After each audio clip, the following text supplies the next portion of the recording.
Okay,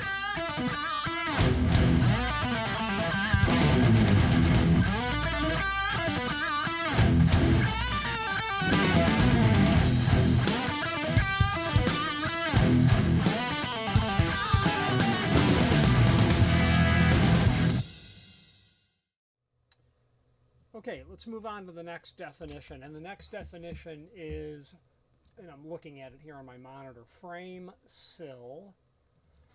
Frame sill. Okay, so a bottom horizontal member of a side light or borrowed light frame, also referred to as base.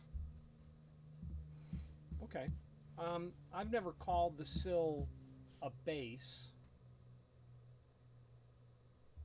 but clearly someone does. SDI puts it there for a reason. Frame sill. So frame sills they're just stick material. The proper jam depth, the proper equal or unequal rabbet, the proper soffit dimension, projection of stop. It's basically a header, is what it is. However, what makes it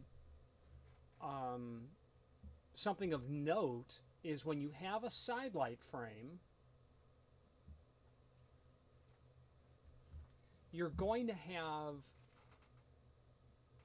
the hinge or strike mullion, you'll have the outside jam, you'll have the header, and you'll have the sill. When it comes to a borrowed light, I don't think of it as a header and a sill and two vertical sides. I don't, you know, I've not really had a reason to think about what would be the pieces called in a borrowed light.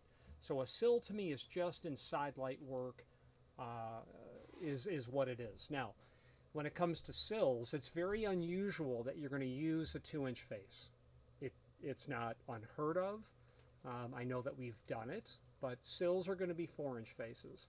Sills are going to be generally 4-inch faces, or they're going to be taller than 4-inch. Back in the old days, we would stock 4-inch, we would stock 8-inch, and I think I even stocked, get a little out of focus there, I may have even stocked something larger than 8-inch. I don't know if it was 10 or 12-inch. The problem with those big sills is that they're pretty hard to cut on a 14-inch abrasive saw. You'll generally have to flip that over and hope to cut it as straight as possible. 4-inch is going to be what you're going to use on sills most definitely.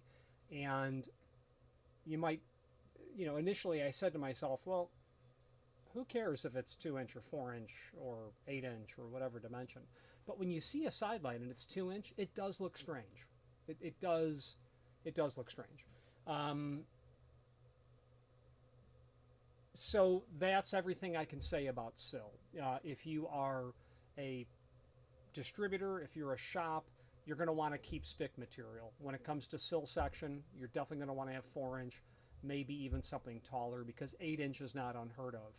Now, actually, I just realized I had always stocked a larger sill, and it may have been 12-inch, and it's because if I'm doing a full glass cutout in a door, I want the bottom of the light and that sill to be right there. So I always kept, you know, we would do 3080 side light frames, and the client wanted a full glass, 6, 8 at the top.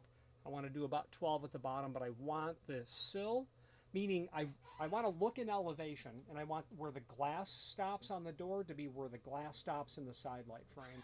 So I always did stock something taller, because 8-inch is not enough sill to get a full light to mate up to it horizontally. It's just not enough room on the bottom of your door. Then the door looks unusual. Let's switch to the screen view and let's just take a closer look at the door.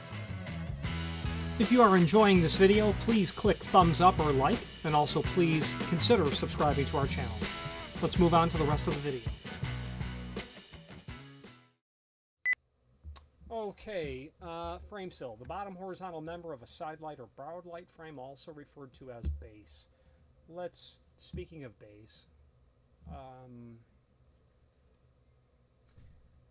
let's take a look at Seco. I'm thinking of their security side light frame. I want to take a peek at that real fast. and see what that looks like in terms of elevation. Product catalog. Let's get down to about page 4. Yeah, there it is, page 40.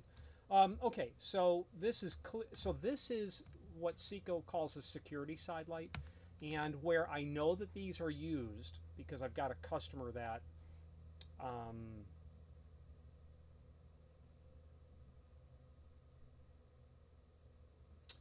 in a juvenile detention home is where these are used, and that, you know, I don't know what dimension that is, but that's more than 8 inch, you know, if I'm just going to look at that. So yeah, it could be something that is unusual in terms of its height. These are used to be able to secure the opening,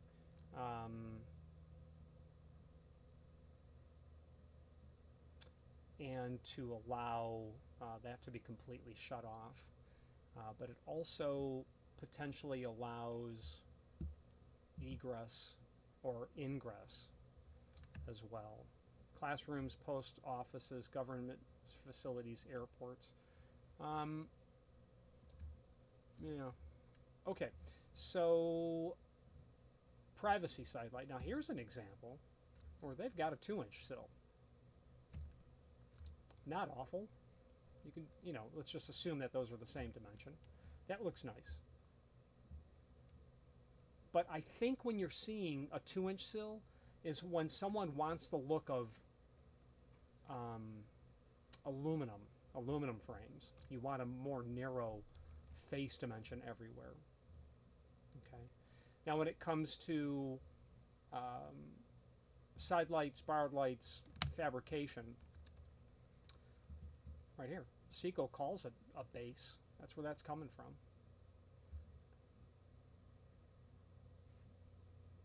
It looks like that's a little bit bigger than 4-inch, but nonetheless, that's going to be a 4-inch situation. But they call it a sill here. Yeah, interesting. So it's a base, the base of your side light. Okay, let's go with this. The base of your side light would be referring to this area, but that part in particular they're referring to as a sill. I'm going to go with that. When it comes to a technical manual in terms of looking at this stuff, technical manual.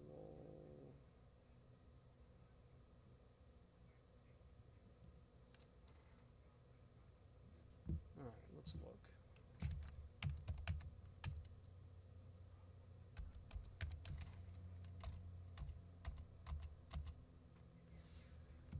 Security side light, back to what they were showing. Bracing strap for sills over 4-inch high only. Yeah, makes sense. That's gonna really get real squishy on you.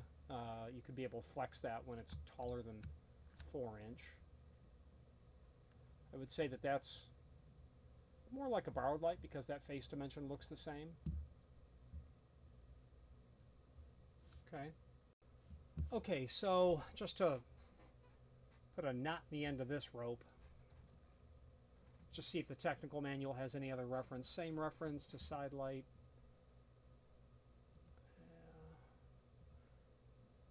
And, you know, when it comes to...